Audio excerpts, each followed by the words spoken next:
Nitin Yahoo نے کہا ہے کہ میں امریکہ کو مذاکرات کا اپنا مطلوبہ ڈھانچہ پیش کرنے کی کوشش کر رہا ہوں۔ ایرانی جوہری پروگرام کو مفلوج کرنے کے علاوہ نیتن یاہو ایران کی میزائل پاور میں دوستوں نمایاں کمی اور اس کے مزاحمتی محاذ کے لیے ایران کی حمایت میں کمی کا بھی خواہش مند ہے، جبکہ ایران بارہا اعلان کر چکا ہے کہ وہ اپنے میزائل پروگرام پر کبھی سمجھوتا نہ کرے گا۔ اس بارے میں ماہرین کا بھی خیال ہے کہ اپنے دورہ امریکہ کے دوران ایرانی میزائل پروگرام کو مذاکرات میں شامل کرنے کے لیے صدر ٹرمپ پر اس کی طرف سے دباؤ ڈالا جائے گا۔ اسرائیلی میڈیا کا بھی کہنا ہے کہ نیتن یاہو ایران کے ساتھ کسی بھی امریکی معاہدے میں ایران کے خلاف فوجی حملوں میں اسرائیل کی آزادی کو برقرار رکھنا چاہتا ہے۔ صدر ٹرمپ کے لہجے میں گزشتہ روز کی تبدیلی اور ایرانی میزائلوں کی جانب اشارے سے ایران امریکہ مذاکرات میں اسرائیل کی جانب سے رکاوٹیں کھڑی کیے جانے کے امکان کے بارے میں پیش گوئیوں میں دوستوں اضافہ ہوا ہے، جبکہ ایرانی حکومت نے بارہا اعلان کیا ہے کہ وہ یورینیم افسودگی سے متعلق اپنے خود حق سے کبھی دستبردار نہیں ہوں گے اور مذاکرات میں صرف اور صرف جوہری مسائل پر ہی توجہ مرکوز رکھی جائے گی۔ دوسری جانب ماہرین کا کہنا ہے کہ نیتن یاہو کے حالیہ دورہ امریکہ سے مستقبل کے ایران امریکہ مذاکرات کا رخ بدل سکتا ہے۔ راہل گاندھی نے ہندوستان امریکہ عبوری تجارتی معاہدے پر مودی حکومت کو نشانہ بنایا۔ راہل گاندھی کا کہنا تھا کہ دراصل مودی حکومت نے بھارت ماتا کو بیچ دیا۔ ان کا کہنا تھا کہ حکومت نے خود تسلیم کر لیا ہے کہ دنیا ایک عالمی طوفان کا سامنا کر رہی ہے جس میں ایک سپر پاور کا دور ختم ہو رہا ہے۔ جغرافیائی سیاسی تنازعات بڑھ رہے ہیں اور توانائی اور مالیات ہتھیار بن چکے ہیں۔ راہل گاندھی نے الزام لگایا کہ اس سچائی کو تسلیم کرنے کے باوجود حکومت نے امریکہ کو توانائی اور مالیاتی نظام کو اس طرح ہتھیار بنانے کی اجازت دی کہ جس کا اثر ہندوستان پر پڑ رہا ہے۔ راہل گاندھی کا کہنا ہے کہ جب امریکہ کہتا ہے کہ ہندوستان کسی خاص ملک سے تیل نہیں خرید سکتا تو اس کا مطلب یہ ہے کہ ہماری توانائی کی حفاظت کا فیصلہ باہر سے کیا جا رہا ہے، کہ توانائی کو ہی ہمارے خلاف ہتھیار بنایا جا رہا ہے۔ راہل گاندھی نے مودی سے پوچھا کہ کیا حکومت کو اس پر کوئی شرمندگی بھی ہے یا نہیں کہ بے شرم ہو چکی ہے۔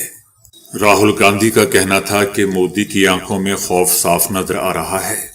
راہل گاندھی نے اس صورتحال کو مضحکہ خیز قرار دیتے ہوئے الزام لگایا کہ ہندوستان بدلے میں کوئی پختہ وعدہ کیے بغیر ہر سال درآمدات میں تقریباً $100 بلین کا اضافہ کرنے کا وعدہ کر چکا ہے۔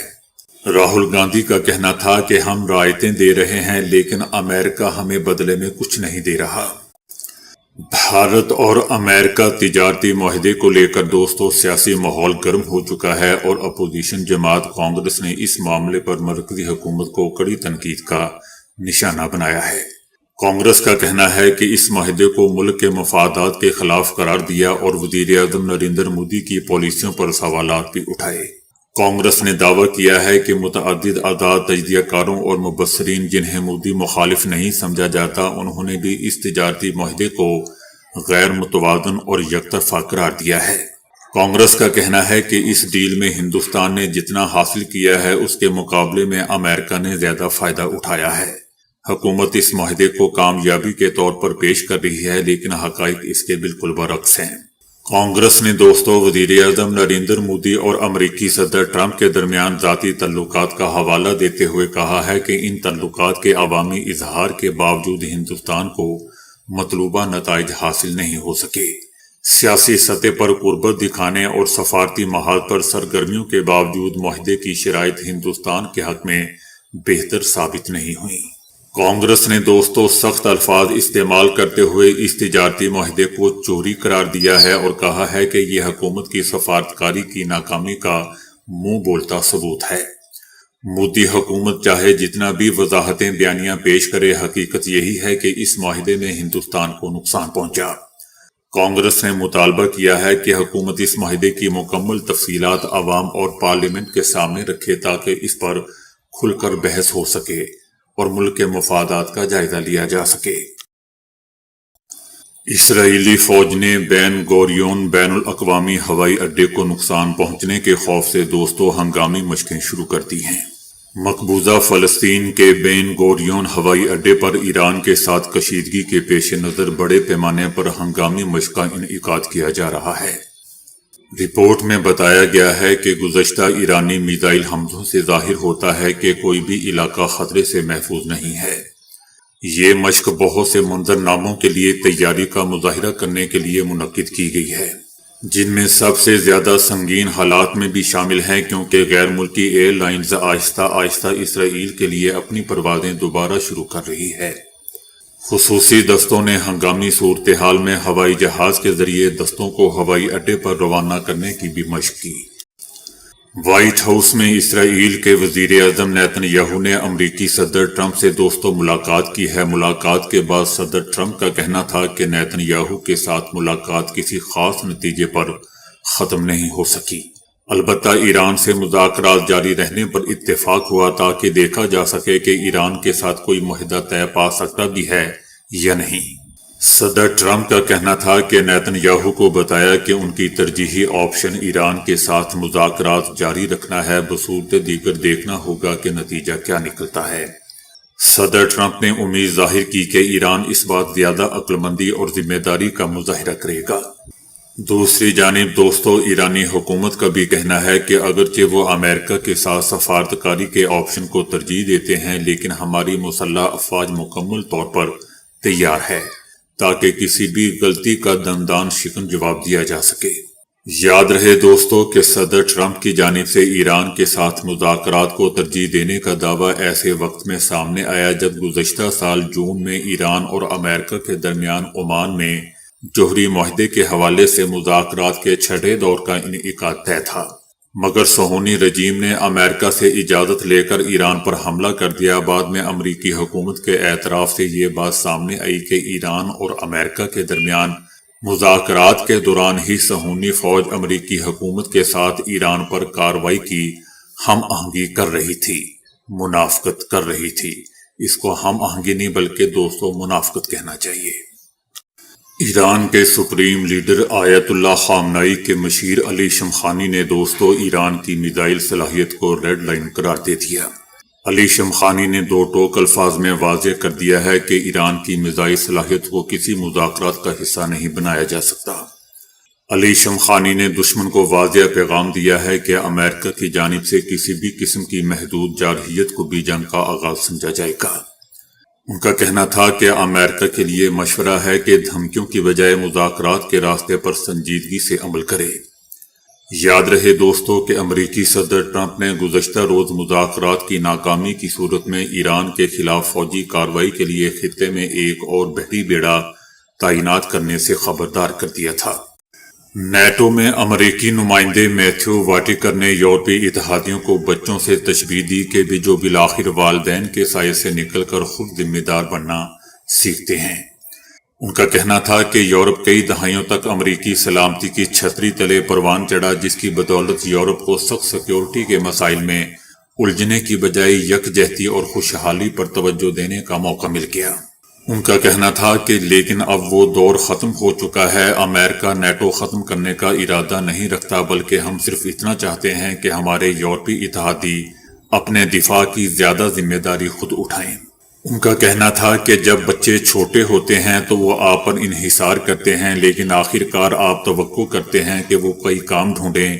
ہمارے نزدیک اب ہم اسی مقام پر ہیں۔ اب ہم بھی یورپ سے محبت کرتے ہیں، آپ اب بھی ہمارے اتحادی ہیں، لیکن اپنی سیکیورٹی کی ذمہ داری اب خود اٹھائیں۔ اب آپ بچے نہیں رہے، بڑے ہو چکے ہیں۔